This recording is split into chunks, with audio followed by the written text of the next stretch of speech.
అవసరం అనుకుంటే నేను నిలబడతాను, దేనికైనా నిలబడతాను. జైలుకి వెళ్ళడానికి నేను రెడీ, ఎక్కడ కూర్చోడానికి నేను రెడీ,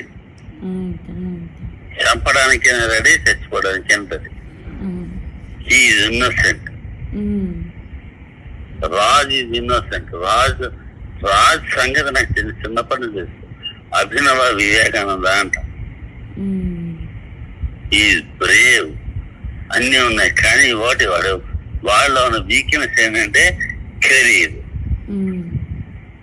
అంటే ఏం లేదమ్మా, వాడు అది తప్ప ఇంకో బతకలేడు. ఇప్పుడు ఆ కెరీర్ డిస్టర్బ్ అయింది అనుకో, ఒరే నీకు ₹1,00,000 ఉద్యోగం ఇస్తాను రా అన్నాడు, బతకలేడు. ఆ సర్వైవల్ కోసం వాడు ఏమైనా నీకు తేడాగా మాట్లాడితే మాట్లాడచ్చు. ఒకటి అడిగానా, ఇచ్చినందుకు ఒక్క లావణ్య ఎవరిది, నేను బ్రేకప్ అని చెప్పి దాన్ని దుబ్బేమంటే అది తను ఏం చేయగలదు. కానీ ఇచ్చిన ఎప్పుడు అంటే కంఫర్టబుల్ గా ఉన్న టైంలో ఇచ్చిన మాట కోసం నిలబడుతున్నాడు అంతే. వాడు మాట కోసం నిలబడతాడు. కానీ మాటని ఇప్పుడు బాండ్లు అక్కర్లేదు, లీగల్ అక్కర్లేదు, ఏం అక్కర్లేదు, నిలబడతాడు. అంతకంటే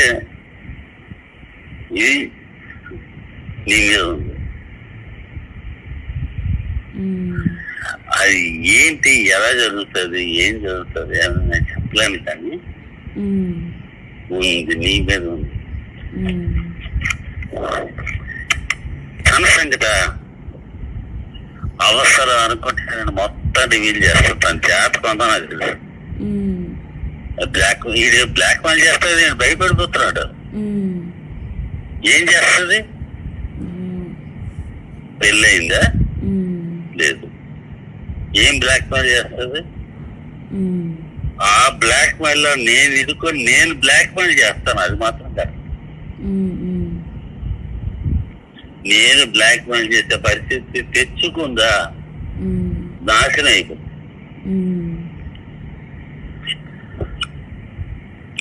నాకు తెలుసు తన యాటిట్యూడ్, తన బిహేవియర్ తెలుసు, తన యాక్టివిటీస్ తెలుసు, అన్నీ తెలుసు.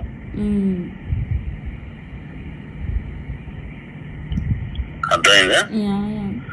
అంటే నాకు అంటే మనుషులు ఎవరి పరిస్థితులు వాళ్ళవి, ఎవరి యాటిట్యూడ్స్ వాళ్ళవి, ఎవరిని మనం బ్లేమ్ చేసుకో.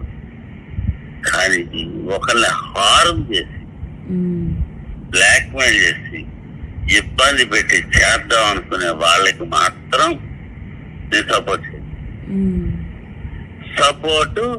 చెయ్యను.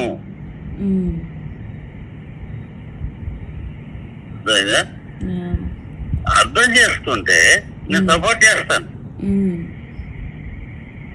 ఇప్పుడు ఇదే విషయం లావణ్య నన్ను నిలదీసి అడిగింది అనుకో, ఇదే విషయాలు నేను చెప్తాను. కొన్ని ఎవిడెన్సెస్ అంటే ఆ పూర్వం నాకేంటంటే ఈ టెక్నాలజీ విషయాల్లో ఆయన థంబ్ ఇంప్రెషన్.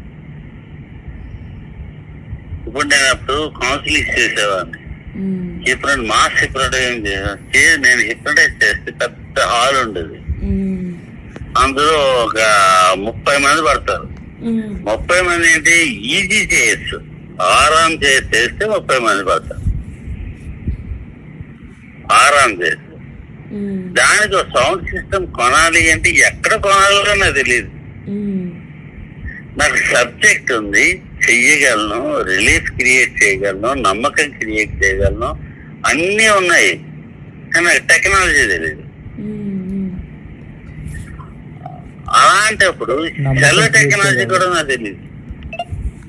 రికార్డింగ్, ఆ రికార్డింగ్ చేస్తే వినిపించవచ్చు, నాకేం తెలీదు.